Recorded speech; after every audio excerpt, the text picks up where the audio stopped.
கருவேப்பிலை வாசனைக்கு மட்டும் இல்லைங்க, சத்தும் இருக்கு அதுல. கருவேப்பிலை சிக்கன் செஞ்சு பார்க்கலாமா?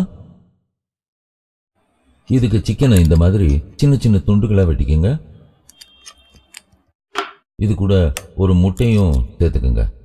தேவையான உப்பு, கொஞ்சம் அஜினமோட்டோ, மஞ்சத்தூள், அப்புறம் மல்லித்தூள், மிளகாத்தூள்,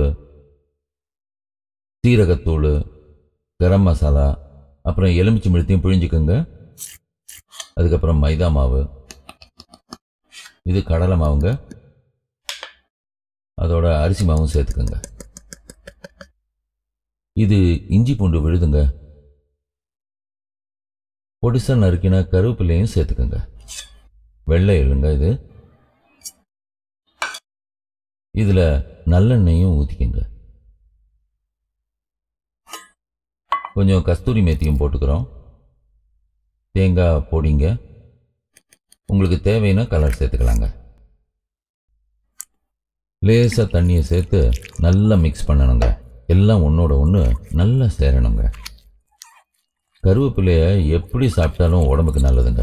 இதிலிருந்து கருவேப்பிலையை தனியாக பிரித்து கீழே போட முடியாதுங்க. அதனால் குழந்தைங்க அப்படியே கருவேப்பிலையும் சாப்பிட்ருவாங்க. இதை 30 நிமிஷம் ஊற வச்ச பிறகு பொரிச்சு எடுக்க போகிறோங்க. எண்ணெய் சூடாயிடுச்சுங்க. இதை மீடியம் ஃப்ளேமில் வச்சு தாங்க பொரிக்கணும். மருத்துவ குணமிக்க இந்த கருவேப்பிலையை சாப்பாட்டிலேருந்து எடுத்து இதை கீழே போட்டுருவாங்க. அவங்களுக்கெல்லாம் நீங்கள் இந்த மாதிரி செய்து கொடுத்தீங்கன்னா கருவேப்பிலையை விரும்பி சாப்பிடுவாங்க. மீடியம் ஃப்ளேமில் ஒரு 7 நிமிஷத்துக்குள்ளே நல்லா ஃப்ரை ஆகிடுங்க. இப்போ நம்ம எடுத்துடலாங்க. இதை ஈவினிங்கில் ஒரு டிஃபனாக செஞ்சு கொடுங்க, வித்தியாசமாக இருக்கும். இது உடம்புக்கும் ரொம்ப நல்லதுங்க.